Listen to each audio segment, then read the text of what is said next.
an expectation encouraged by Imran himself in Pakistan. But ultimately, Imran selected his own bride, and she was neither Pakistani nor Muslim. British, with a Jewish background, Jemima Goldsmith was the daughter of one of Britain's richest men. Are you mad? Are you crazy? Yes, but I'll go and eat roast chicken at home and I won't get ill on that, so... When she converted to Islam and married Imran Khan, she turned her back on her old life, just as her husband had done. Have a bit of yogurt and some rice. Yeah? This is really, I mean, I have no sympathy for you now if you suffer. This is really suicide.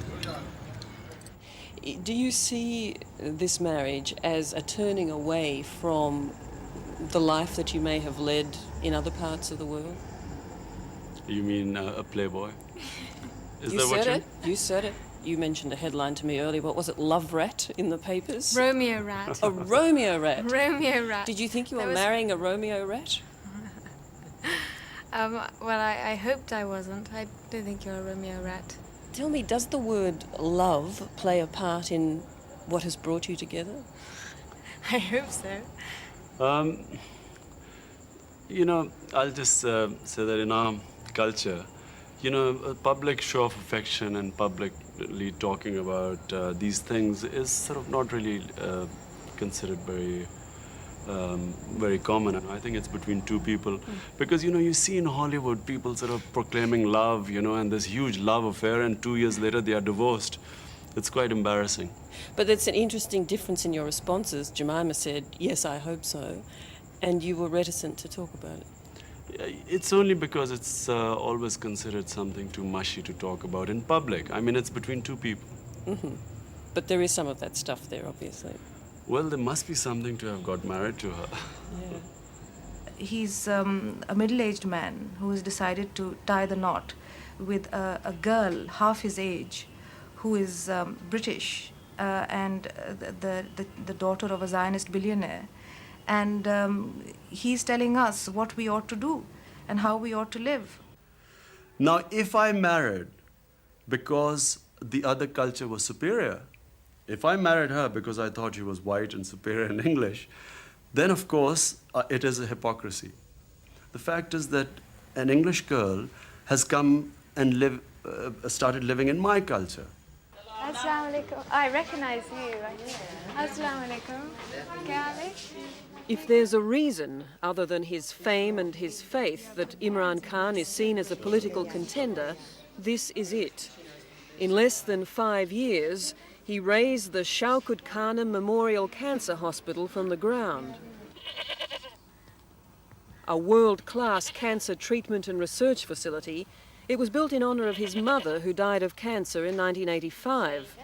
And it was built almost entirely on the strength of his passion for the cause. A passion Jemima is now caught up in. Best laboratories in, they think, in Asia, one of updated compared to any laboratory in the world. I haven't seen this before either, so it's a guided tour from the zoo. No. No. I've only really been to the wards. People, the longer they live, I guess, accumulate more wisdom. Do you have any sense of Imran, who is twice your age, being a wiser person than you are now?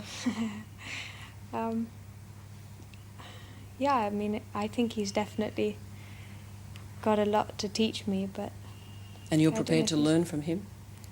Yeah, I hope he's prepared to learn from me a bit too, but at 21, who knows? Who knows what I can do. Imran speaks a lot about choosing a wife who has a vision that is compatible with his vision. Do you feel that you share his vision? Well, I hope so. And you believe that and the two believe of you in the do? same things, yeah. I think what instinctively, I think he's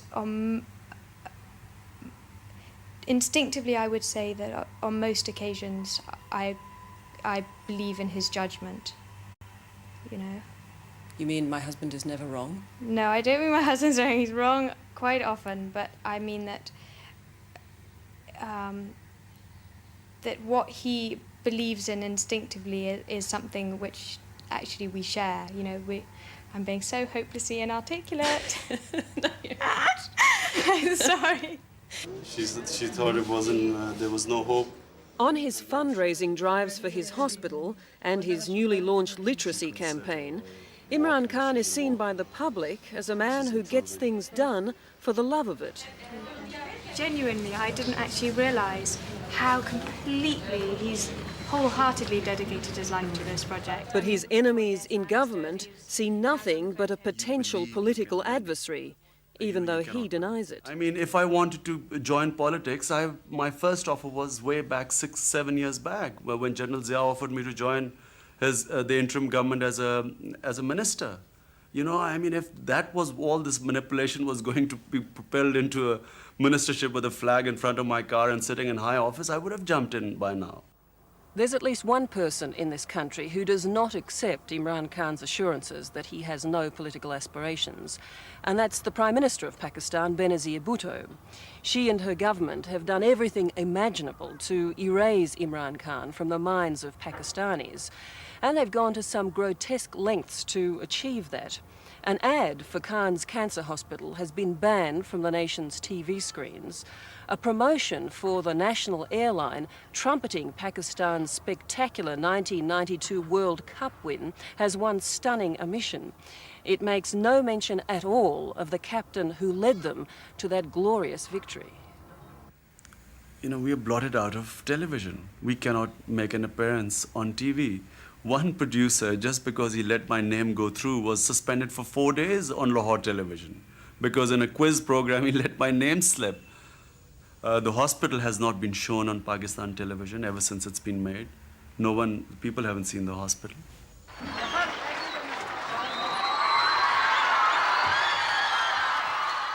The government clearly believes Imran Khan is a political threat, as much as his followers believe that he's a political hope. His denials are not helped by the fact that at rallies like this one, he talks about restoring national pride, he talks about rejecting foreign aid, and he talks about cleaning up corruption. In fact, he talks a lot like a politician. And what worries some in Pakistan is that the playing field of politics is far more treacherous than the gentleman's game he once played. Cricketers don't often become social reformers. They don't often become politicians. Is it possible that you might be naive in your thinking in relation to all of this? In doing what? In the fact that you don't seem to want to admit that you might be able to be manipulated in all this because of your status here. You see, firstly, I mean, it's not that I've just recently got any fame. I mean, if I was to be manipulated, I was a name here for quite a while. And I've been approached by political parties for quite some time. Now, if I was that type, why would not have I jumped in before? Well, it's not uncommon for aspiring politicians to become involved in social and community programs to test the water for their support. It's not a crime to do that. Mightn't you be doing that? I suppose people must look at it like that. Test my water. Okay, so I've tested my water. There was a lot of support. I saw a lot of people in the towns coming out.